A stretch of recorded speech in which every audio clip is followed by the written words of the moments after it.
This is Janet Gallen welcoming you to Love Letters Live. And today is such a glamorous departure because we are going to be in a classroom with Lee Rosenberg, who is an art teacher. And you'll see in a minute. Lee, why don't you say hello and tell us where you teach? And hello, I'm teaching at San Leandro High School in San Leandro, California, right across the Bay Bridge. We're right between Oakland and Hayward, and this is grades 9 through 12. And this is look at that. Look at that wall behind you. All of those are works of art by your students, right? These are all works of art by the students. And if I turn my computer around, you'll see them all painting right now. Oh, well, can you do that for a minute? Let's see if it works out. Okay. Everybody say hello to Janet. Oh, hi. Hi. Oh, to be in an art class. Okay. Let's talk. Okay. Okay. Let me just ask you, when did you first realize you wanted to be an art teacher? Or did that evolve slowly after other things?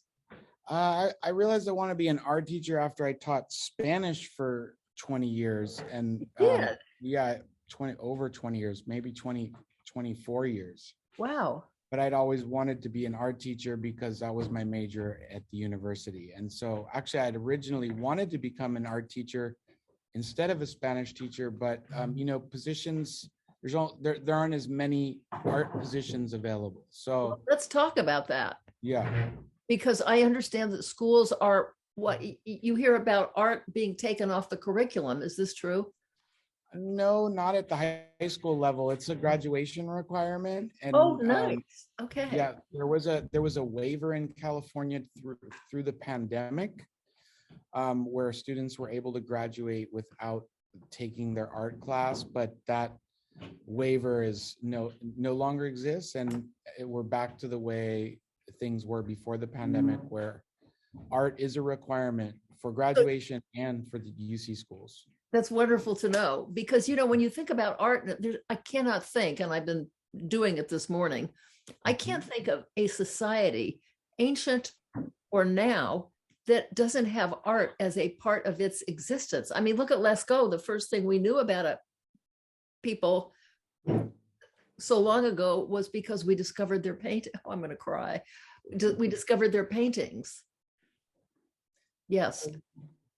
Yeah, I mean, you can hear the silence, in the room. It's sort of a rhythmic, relaxing, therapeutic silence. Students are testing, they're taking English, math, science, all these difficult courses. And it seems like they come in here to really just get their mind off of, stressors and things that cause them anxiety, and just leave their troubles behind, or forget about things that are, or discover they have abilities that they didn't know about. There's the other thing, they're discovering, a lot as they're painting, what their own potential is as an artist. I have a question, and maybe you can answer it. Maybe there isn't an answer, but art is so much a part of various kinds of therapy. Art is a part of therapy for children who have been abused. Art is a part of therapy for people who are ill. There are cancer programs that have art, drawing, incorporate. When you say they come into your class to empty their minds, what does that mean? I mean, it seems to me they come into class and they get to change their minds into some other plane of existence. Well, they're just using the other side of their brain that they get to let that, one side of their brain rest, the side that they use to set their alarm clocks at night and tie their shoes and all the things that they're used to and accustomed to. Let that side rest and sort of awaken the creative side of their brain, which, as we know, we use really when we're dreaming at night or when we're painting. Yeah. Well, I see some of those paintings behind you. I have a question. Do some of these students come to you and they've never lifted a pen to paper in an art? This is beginning drawing and painting, and I find that some students might not have taken art since it was incorporated into their kindergarten classes, or so maybe they've gone 10, 12, 5 to age 18. So yeah, I would say some students might not have had a chance to formally study art in 10, 12 years. My question is, some of those drawings, paintings behind you are very sophisticated. Do you help students individually? How do you go about teaching to draw, for example, a vase full of daffodils? Really great question, Janet. So we spend the first half of the year confronting those challenges, lifting pencils instead of phones, and using new tools that students haven't used, like charcoal, erasers, pencil sharpeners, which to us seem so normal and we're used to them, but students nowadays use computers and Chromebooks. And so just teaching students to observe with their eyes and training their eyes to see the world in a new way, and then training their hands to draw what it is that they're observing. We start at ground zero. What is ground zero? I'm asking this because I still remember, and I'm 80 years old, as you know, because I'm the same as your dad. And I still remember maybe when I was like 6, learning, maybe even earlier, learning what you could do with a piece of charcoal on a piece of paper, that you could shade it and get dimension. Well, we do that. We get charcoal, and I mean, you're bringing memories up for me. See, a student. Okay, so what are they? Student just handed me, as he was overhearing you, Javier, who I've actually known since he was probably 12 years old, because I taught middle school before this.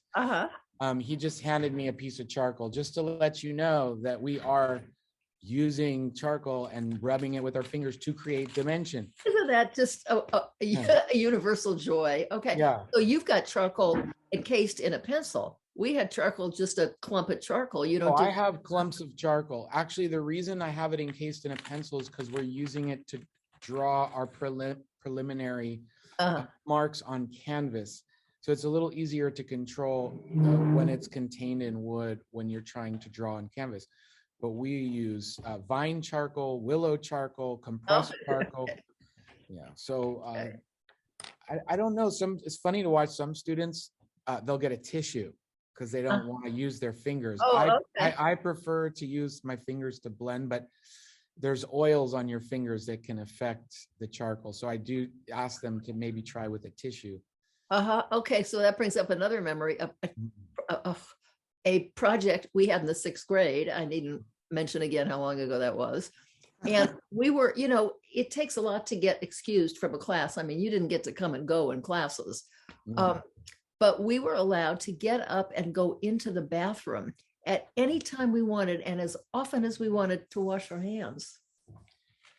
Well, I'm fortunate to have 2 sinks behind me. That's very lovely. We didn't. Yeah.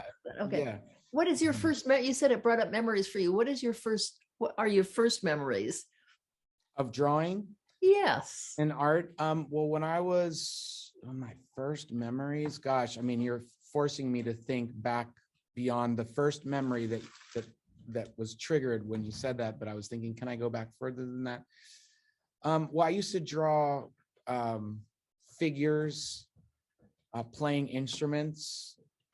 Monsters is what I used to draw. Like when I was very young, I think I was maybe 8 or 9 years old. I started drawing monsters playing drums and monsters playing guitars. That's great. And so my parents looked at that and they were like, wow, he really likes to draw. Of course, I used to scribble and finger paint before that. But my first memory is when they actually sent me to an art school over the summer. And I really wasn't happy that I had to go to art school over the summer. Why not? At first, because I wanted to do other things like ride my bike. But I did end up going and really enjoying it. And I was taught to just look at the houses around and draw with a pencil and do charcoal. This was at, California College of Arts and Crafts on Broadway, sure, which is still there actually. And what do you do? There is a genetic component with drawing. I did not know. Pardon? I didn't know there was a genetic component of drawing. Well, there's a genetic component with everything, but when you look at, your father drew wonderful. I had a couple of drawings that he did that I was so in love with that he let me have them. But what do you do with a student who has no inner talent for some. Okay, so you were drawing monsters playing drums. Not everybody could do that. By the way, you just triggered memories of my father drawing a lot too, and painting. And so maybe seeing him, motivated me in ways that I wasn't aware of. But your question is a really good question about what do I do as an instructor when Yeah, how do you encourage somebody who just Mhm. can't do what is traditionally required of making a picture? Well, I would love for you to ask one of my students that, because I'm not, I will answer it for sure. And I'd love to hear what students. Call one up. students- Call one up if you like. Let's see, who hadn't taken an art class before this class, this beginning drawing class? Is there anyone? So Tammy, could you come up and talk on the radio show and say, how did I help you? Can I pull have them take my Yeah, seat, or- sure. Let's just take a Okay. minute and do that. Yeah. Absolutely. So this is so interesting because I'm just going to take a minute to mention something, Lee, while you're getting Yeah. settled. Hi there. And that is, when you talk about emptying your brain or somehow relaxing, I think doodling, you see people doodling when they're nervous. I've seen a lot of people doodle and release stress that way. I think That's right. They're expelling negative energy somehow. Scribbling, drawing, doodling, things like that. Okay, so, let's Tammy, you started with no previous. What's your name? Tammy. Tammy, I'm sorry, the mask, Okay, go ahead. Are you willing to take off the mask? No, he doesn't want to take it off. So wait, what am I asking? Pardon me? So your question, she can't take off her mask. Okay, so can you kind of scream through it so we can Yeah. hear you? So Yeah. you hadn't done any drawing before you got to Mr. Rosenberg's class. Is No. that correct? I have, but I haven't taken an art class. So how did you start? How did you feel? Were you nervous about taking a class where you hadn't done any of it? No, because like I said, I haven't taken an art class at all. But I haven't taken an art class before this class. But I was drawing when I was a little kid. So me and my dad would just draw. Your dad, Lee, maybe you can Okay. kind of say again. She and her dad would draw a lot. Okay, so you had a nice feeling for it already. Yeah. Okay. Yes. Okay. And are you able to draw things now that you couldn't draw before? And is there satisfaction in that? Coming into this class and from what you've learned in this year, the question is are there new things that you've learned to draw, and are you satisfied? Yeah, I'm really satisfied with defining shadows. Yeah, I learned about cross hatching, and it made my drawings more defined, and it's actually practice because we're consistent with it. It's week by week like that. That's wonderful. It is kind of a magic act when you think about it, drawing. Yes. Well, thank you. Thank you for what? He mentioned the consistency and working week after week after week. And I think that's what it really takes is practice. And I told everybody you don't have to know anything about drawing. When you come in, I'm going to teach you skills. As long as you practice week after week, anyone can learn to draw. Okay. That's good news. That's very good news. Thank you for joining us up here. I know I'm keeping you from your desk and your drawing, so I don't mean to do that. Okay. Thank you, though. He's painting. Go back to, we'll show him what you're painting. Okay. Is there anyone else who this was a new class entirely for learning to draw or paint was new to you? Ashley, was this new? Can you come and talk about your experience? I have a student who had no previous experience drawing, where Tammy, spent a lot of time drawing with her dad. Yeah. I don't think Ashley did. So Ashley, Hi, Ashley. Oh, hi, dear. I can see your face. I'm glad. Okay. So you had no experience drawing before you came to this class? Not at all. Doodling? When I was little, yeah.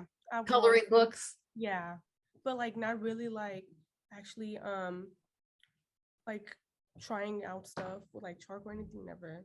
Were you intimidated to try something absolutely new? No, I was actually kind of happy I was trying something new because I was Oh, nice. Okay. That's kind of a lesson in itself, isn't it? yeah. To dive in.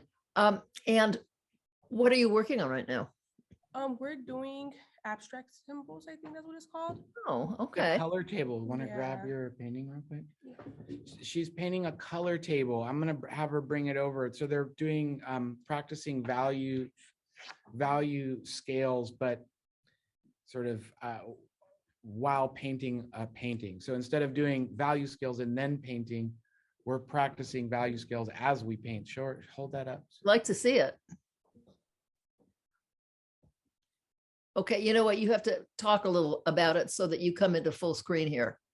So we're doing different colors and we're doing different shades of colors. So I just decided to use like all different types of colors, like dark colors or pastel colors. And then I just decided to draw some random symbols. That's really nice. You know, it used to be long ago and far away that certain colors did not go together. Yeah. Those days are gone, right? I'm Well, telling no, you, it's- use any colors, try anything, even if you think they don't go well together. And by the way, you know, that was true in clothing in the 50s. I mean, you could not wear black and brown together. You could not wear red and purple together. You couldn't wear black and blue together when I was growing up.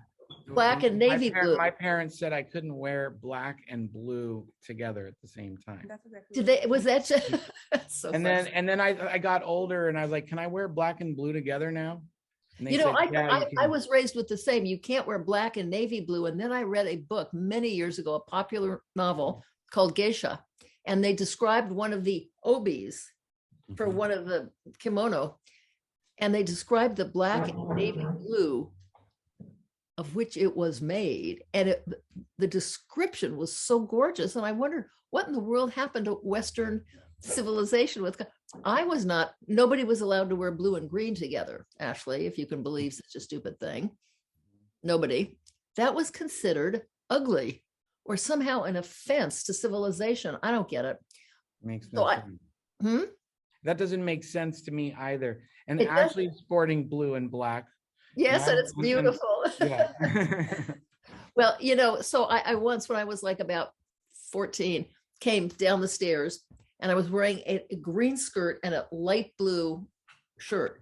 And I came down, and a friend of my mother's was over, an actress friend named Janet Brandt, and they were very good, I mean, dear best friends. And I came downstairs, and as I came downstairs, my mother said, "Oh, you can't wear those colors together. Go back up and change." And I said, "But I like the blue and green together." She said, "But you can't wear them together." And her friend Janet looked at her and said, "Well, Ruth, the sky meets the grass. If it's good enough for God, why can't she do it?" Blue and And my green. mother never bothered criticizing a color combination since then. But it was written in stone. Parents ever tell you can wear certain colors together? What? She told me pink and yellow. Pink- Yeah. Ashley, mom said pink and yellow It or was the just- no. Really? I've always loved pink and yellow, but but did she give you a reason for it? No, she just said it just didn't go well together. Isn't that funny? Yeah, I don't know. Okay. I'm so glad we're through with that. Thank you, Ashley. Thank you, dear. What do you think? Okay, this is important, I think, because how important it is to teach art. You're teaching other things also. There's a science of color. Yeah, this is, in fact, in the instructions, it talks about how this is really a chemistry experiment, what we're doing right now. And physics, Yeah. you know, El Rainbow. Mm-hmm. Uh-huh. Oh, well, yeah, if you're talking about refraction of light and A how the prism. colors. And for me, it's more, I mean, thinking of how these colors were created and how they bring them to, how we get them to our table. I mean, how they mix the colors or what pigments they use. But for the students, it's really an experiment of tints and shades and how they can lighten hues and darken them and combine them, and what colors work well together, which are opposites, which are work harmoniously together, or which are side by side on the color wheel. So, I think they're thinking about all of this as they're painting, because we all are, it's kind of like, it's primitive in a way, because just like with math, I'm not very good at math, but I understand what the number 5 means, because I have 5 fingers. I can count them. I can imagine them. I can visualize them. And like, we've all seen a rainbow, and it's the greatest thing when we see those colors in the sky. Right. We recognize them immediately. You know, they bring back some of our best memories, right? When you see a rainbow, because it's so rare. Right. And now to get to And it's always the same layering. the same colors, the same, right? So, Right. and here they are using the colors of the rainbow to create something But I personal. mean, the physics of it is fascinating. I'm going to send you a link to a book called, it's essentially the physics of color. You might like it. I have another question that's always kind of interested me. Are there, I mean, between every color, there's an infinite range of colors, right? Well, there's secondary and tertiary colors. You can mix one side with the other side, and I But wouldn't. are there man-made colors that absolutely do not exist in the universe? Yeah, well, the fluorescent, I don't know. Fluorescent colors seem a little. Except for the aurora borealis. What do you call that? Well, yeah, that's pretty fluorescent, isn't it? Right, and things that Fluorescent green. I don't know. I've seen some colors that, to me, I sometimes don't take them out. I don't put them out for the students because they don't look natural to me. Like, okay, see, that's the interesting. fluorescent colors, I don't know why. I'm not attracted to the fluorescent colors. Okay, that's interesting to know. But Yeah, everything else I think we can find in nature. you know, I think so. When I was, okay, I'm from LA, so we were Mexico essentially, and serapes were kind of a part of our wardrobe when I was young. I mean, everybody had one, you know, you always wanted a serape. And there was a turquoise blue in it that even as a child, I knew wasn't a real color. There just wasn't a real color. And then many, many years later, a trip to Mexico, Caribbean, and I looked at that water and it was exactly that turquoise. And I thought I owe an apology letter, speaking of letters, to the entire nation of Mexico. Yes, you find them. What are you showing? Turquoise. Uh-huh. Yes. Well, this blue was particularly powerful. Anyway, let me ask you something, because I'm about love letters. If you were to write a love letter right now, or any of your students, who'd you write it to? A love letter right now to anyone? A letter of appreciation, a memory, anything. Well, I would say I would probably write a love letter to my spouse and try to, cheer her up or make her day, or so she felt special. Oh, and it will, by the way, if you mail it. Mail it? But what about handing it to? Okay, so that's perfectly acceptable. Your handwriting on paper, and you know about paper. So I would say good paper and in indelible ink. And yes, you can hand it to her, but I feel what you have to do then is get out of the room and let her read it in private. That's a good idea. I always write my letters in ink on paper. So you do write letters? I do. Yeah. Oh, so because even though you know what only love letters. Yeah, sure. Even though you know what's in the letter, because you've written it, it's private to her. Yeah. She gets to read it without you looking at her and expecting a response. Yes. I have another. Oh, suggest. Anyone in here ever write a love letter to a? I hear some laughing. Does that mean yes? It probably means it's. We did letters in December, you guys. Remember, we wrote artist letters. Did anybody write a letter and give it to someone you really care about? I gave it to George. To George, to your brother? I have a student who wrote a letter to his brother. How nice. Okay, that's wonderful. I saw something once that would be perfect for you and your class and anybody really, but especially if you can draw, to adorn the envelope Oh, we made our own envelopes. Oh, that's even better. And we adorned the envelopes. We made the cards, we made the envelopes, we wrote everything by hand. We Okay. designed the front covers. And I know there's students in here who are being shy and don't want to say they wrote a love letter. That's okay. That's okay. Yeah. I'll tell you a fun thing to do in a class. I don't know if it's appropriate to yours, but just to have everybody sit in a circle. Everybody look to the left or the right or whatever you want. And you have to write a love letter to the person to your left or right. Wow. And it can be a total stranger. You can write about what you see. You know, do you see kindness in that person? Do you know that that person is generous? Do you know that that person is whatever it is? You know, just a letter of appreciation. And then you stamp and you mail it. Oh, there's so many things to do for artists and letters. Yeah, artist cards. It's something. It's one of my favorite projects we do. But it sounds like you just got your hand and heart right on this. Okay, I'm so happy to hear that. Honey, I want to thank you for doing this with me. Thank you. And I'm so glad that we are. Can I plug my Yes, classroom's needs? I was going to ask you to do that next, please. Yeah. So the reason that I'm reaching out to you and the greater community and your listeners is because we have 150 students here who are consuming a lot of, like you said, charcoal, pencils, paint, canvas, and we use a lot of materials. And the students really deserve to get their hands on these materials and actually have them at their disposal when they need them, like Tammy said, on a regular basis, a consistent basis. And our budget, as you may know, in California, the state of California, our school budget, although this school, we have a better budget than other schools I've heard, you know, it's not enough to cover the price of art materials. Mm-hmm. And so I have a link where I have projects posted that we want to start, that we want. Why don't you say the link if you can? I know it's long, but say it anyway. No, it's not too long. It's www dot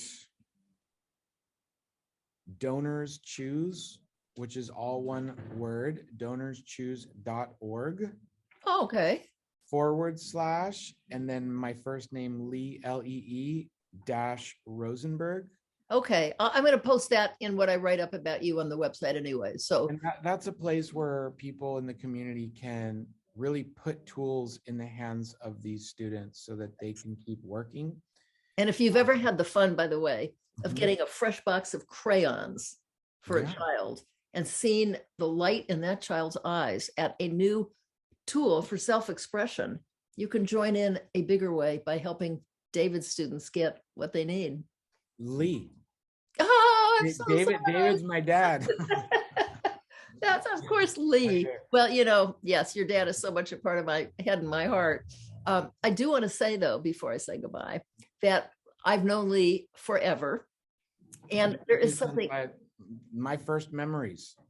I think I've known you since I was 5 or 4. Oh, sooner than that, but that's okay. But Mhm. the thing is, there's something very lovely, just really touches me to see the children who were part of your life grow into the adults who are now your friends. It's wonderful. Oh, I remember. I really appreciate that. And the friendship, I really value the friendship that I have with your daughters. Yes. I went to high school and college with your daughters. Right, right. And So- by the way, Mhm. I mean, my relationship with your family goes back to your, to Rosie and Lou. Oh, well, Right to Okay. LA. You went to Fairfax High, didn't you? yes, with your Santa father. Monica. Yeah. And spent time at their house. Okay, this isn't about that. This is Okay. about you and art. So I want to thank you for doing this with me, darling. And we'll talk right. another time. All right. Have a beautiful day. You too. Thank you. And goodbye to all the students. Thank you Okay, for everybody. Bye. Say goodbye. Okay. Good day to all of you. Bye-bye.